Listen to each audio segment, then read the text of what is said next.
Meron po tayong tinatawag na ang tanda ng krus.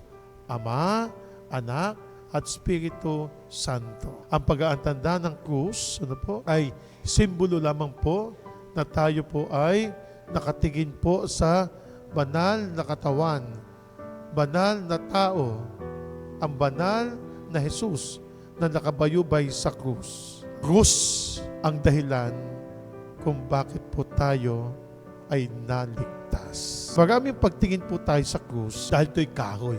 Ano po?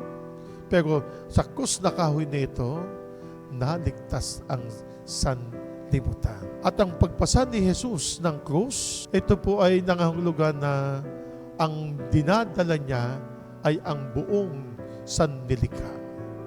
Ang mga tao, ang sanlibutan, ang kanilang mga kasalanan, ang ating kasalanan, buhat-buhat niya. At tayo, nagsasalita rin po, ako ay maraming krus na pinapasan.